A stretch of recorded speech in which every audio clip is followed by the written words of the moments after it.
नमस्कार।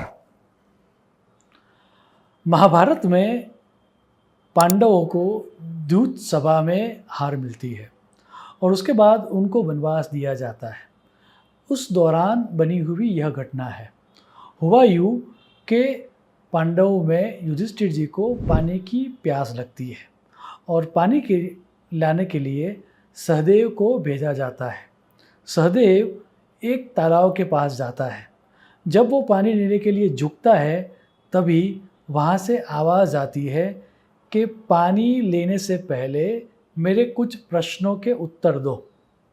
अब सदैव को लगता है कि ये कोई माया है और वो इग्नोर करता है और जैसे ही वो पानी लेने जाता है वह बेहोश होकर गिर जाता है। सहदेव के बाद ऐसे ही पानी लेने के लिए नकुल आता है, फिर अर्जुन आता है और भीम आता है। उन सब की अवस्था यही होती है।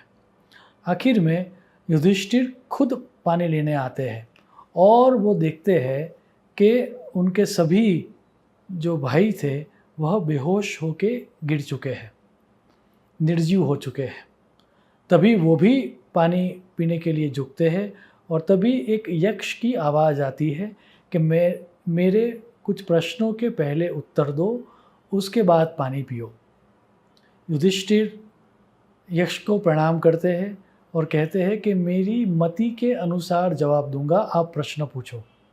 वेदव्यास जी कहते हैं आगे जाकर कि जो यक्ष था वही धर्मराजा खुद थे और हम सबको ज्ञान मिले, हमारे डे टू डे लाइफ में हमें सहायता मिले, इसी कारण यह संवाद का आयोजन किया गया था। इस संवाद को शास्त्रों में कहा गया है यक्ष युधिष्ठिर संवाद। बहुत सारे प्रश्न जो हमारे जीवन में हमें डे टू डे लाइफ में उपस्थित होते हैं उनके बारे में यहाँ पर बात की गई है।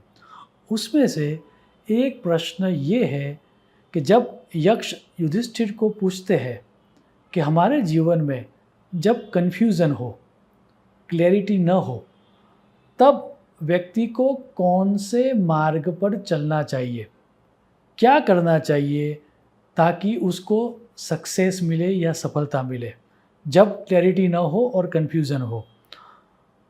यक्ष पूछता है कह पंथाः, और उसके जवाब में युधिष्ठिर जो कहते हैं वो बड़ा ही प्यारा, अनूठा और रहस्यमय आंसर है।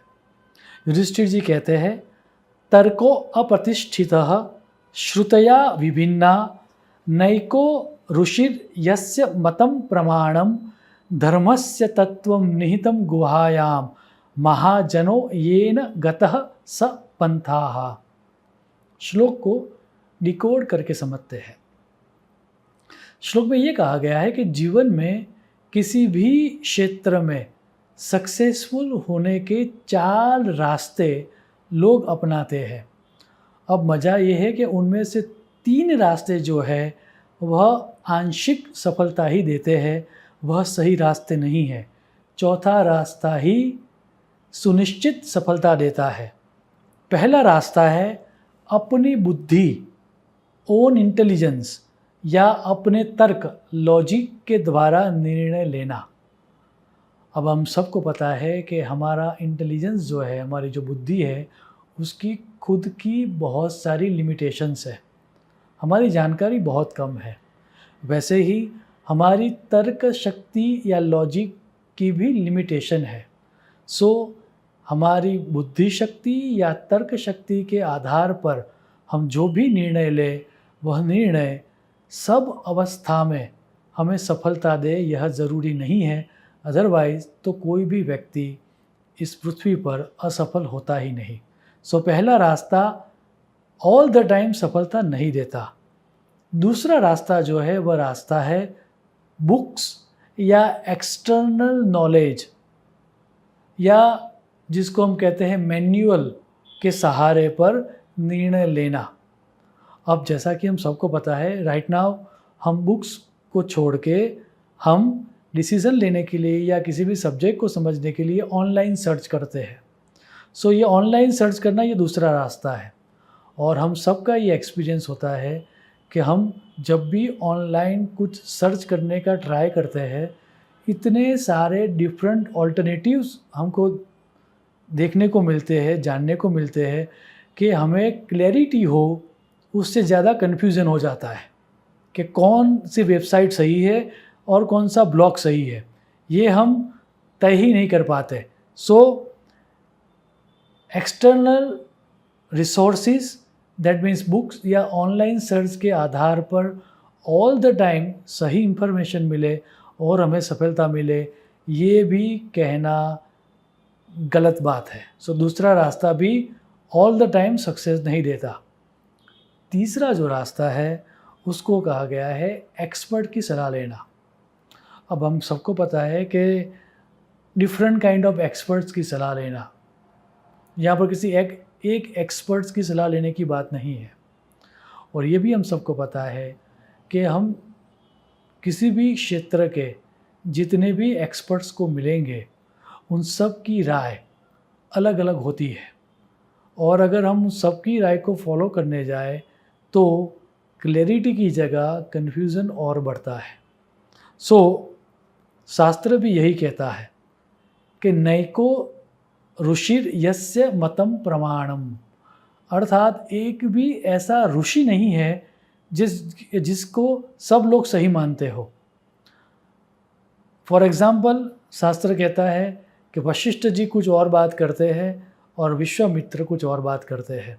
तो वशिष्ठ जी और विश्वामित्र दोनों समकालीन होते हुए भी दोनों के मत में बहुत सारा अंतर होता है, लेकिन जो चौथा रास्ता है वह सुनिश्चित हमें क्लैरिटी देता है और सक्सेस की गारंटी देता है।